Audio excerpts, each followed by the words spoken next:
Hey everybody, welcome to the Bridge the Gap DFS YouTube channel. Got a ton of new subscribers over the weekend thanks to the guys over at SaberSim. Again, really appreciate those guys. Loved working with them last week. We're going to go really deep today. We're going to cover a topic that we touch on in just about every single coaching call that I do. It's one that I struggle with myself, and we're just going to see what we can learn about overcoming some of the tougher things about the negative sides of DFS that really jam us up. But before we get into that, as always, we'll just do a quick review. If you're new to the channel, we've been banging out great content. Obviously, I'm biased. I think it's probably just above average content, but I'm doing the best. So welcome all new subscribers. Anything you want to see in the future, just let me know. But we've done a ton of baseball stuff, bankroll management stuff. I talked about some of my favorite players, satellites, CFL, trying to touch on everything that's not being touched by other content providers. So I appreciate everybody that's stuck with me from the beginning. Everybody that's new, welcome. A couple of announcements. First of all, I just want to give a huge shout out to my boy Sequence. He has just been an incredible asset to what I'm trying to do here. Ironically enough, we connected on a coaching call. Turns out he's a graphic designer, comes up with an awesome new logo for us. I had the mascot from a previous website that never got off the ground. We talked about that last episode. No, some people are like, oh, is that you? No, it's not me. I actually just wanted to create a mascot for the weekend warrior and all of us. We're working our 9-to-5s and we've got our suit and our tie on, but we can't wait to get home and put on the eye black during the nights and weekends to consume our sports. So I really want to shout him out. Also got a special treat for you guys. He's involved in a piece of the podcast. So this will be my first time doing a podcast, and we've worked really hard behind the scenes putting it together. So before we get into any guests, I want to do what I'm calling a Twitch cast.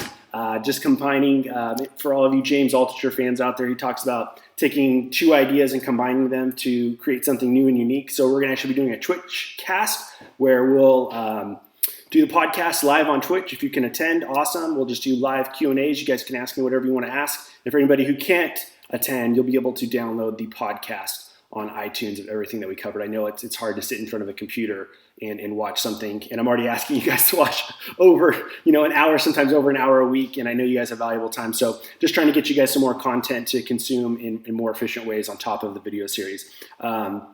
Our coaching, we're now over 25 hours, well on our way to our goal of 100 hours by the end of the year. Appreciate everybody that's reached out. I've had a great time connecting with you all and getting to know more about your backgrounds, helping you guys with goals, overcoming tilt, overcoming downswings, a lot of the stuff that we're going to cover today, how to play fearlessly.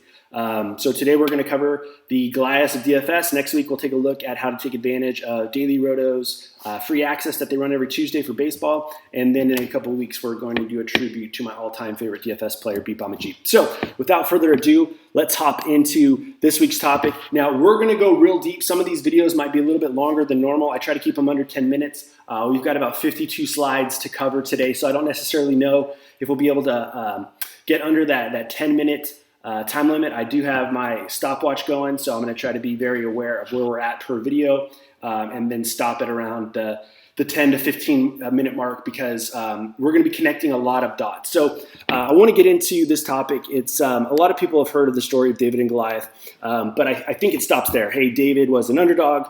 Goliath was the favorite. Every year, CBS, before one of their playoff games, they'll do the John Malkovich, David versus Goliath voiceover, and it's awesome, and it gives you goosebumps, it gets you fired up. But there's so much to this story that often gets overlooked, and that's what I want to touch on today, because when I'm struggling with DFS, this is the story that I think about the most. And I think that one of the things that we can do as DFS players to get better is, what can we take outside of our life and learn from it and combine it to a successful DFS strategy or approach. And I really like simple stuff, as you guys know. So I really just try to find stuff that, is a universal law, like the 10,000 hours, the Malcolm Gladwell outliers, just simple approaches, apply them to DFS. And so that's what we're going to try to do is how to simply approach a very complicated process of attacking the Goliaths of DFS. And I defined that as, there's probably more to this, but I think the 5 things that jam us up the most are any one of these categories: fear, criticism, bad advice, loss of focus, lack of patience, You can make those into their own categories, but I combined them. And then the two big ones, tilt and downswings. Nobody's really talking about tilt and downswings, and I just try to be transparent and vulnerable with you guys. Like I struggle too, and that's one of my favorite things about connecting with you guys is we're not trying to be these perfect people that never lose, and everything we post on Twitter is, 4-figure, 5-figure screenshot. Like that's not my reality. And I'm just here to encourage you guys. So without further ado, let's hop into our story. Just to give you a little bit of background about the story of David. This takes place in the Bible in 1 Samuel chapter 17. David is the youngest of 8 brothers. So not only is he an underdog in the story, he's an underdog in life. His brothers are just always giving him a tough time throughout his life. David was anointed to be the king. They're jealous about that. So they try to kick this guy whenever they get an opportunity to do so. And that may be the case for some of us in our real lives with siblings or friends or whatever. And that's going to resonate with our story here with David. So get you guys up to speed. David's at home. His brothers are at this battle. It's the Israeli army against the Philistines, their rival. And David's brothers are at the battle. David's dad sends David to deliver some food and some supplies to his brother and check in, get an idea of what's going on at the scene of the battle. So that's how our story begins, and we're gonna hop in and see what we can learn here. So the first thing that we see when David gets there is there's this big giant who's just running his mouth, and everybody is scared. Basically, what Goliath is doing is he's calling out the whole Israeli army, and this is a common practice in the past where instead of sacrificing army against army, what they would do is they would have best warrior against best warrior, winner take all. And, usually a lot of that times, whoever wins, they absorb the other army. Sometimes they're taken as slaves. Sometimes they kill them. I'm not a historian. I'm just trying to bring you guys up to speed. So David heads out to the battlefield to check in on his brothers. Goliath is taunting the army of Israel. And the main takeaway is that every time Goliath goes down and runs his mouth, the king at the time is Saul, and the Israelites they're dismayed and terrified. They're scared. So there's our first Goliath, fear. Excuse me. As David shows up on the scene, he's asking, number one, who is this guy? And number two, if someone takes this guy on, what do I get? And basically, if you fight the giant and you defeat the giant, you get money, you'll get the king's daughter as a wife, and your family will not have to pay taxes anymore. So all three of those things sounds pretty good to me, and then David's just like, wait a second. So this guy over here running his mouth, and I take him out and I get all this. He's like, this has got to be too good to be true. So he asks several times about the reward. And the first thing that we run in here of our synopsis of fear in the story is everyone's focused on what could go wrong, being defeated by the giant. They're scared. David shows up on the scene. He's focused on the reward.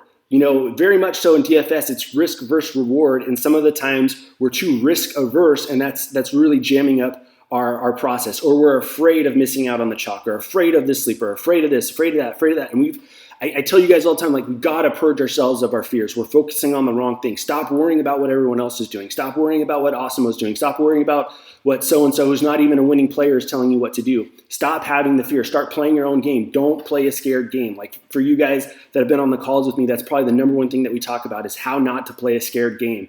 And that's the only thing that separates me from being a winning player versus a losing player. I just don't play a scared game. And, a lot of that's going to come from what we can relate to David's story as well. So what are we focusing on? Are we worried about losing?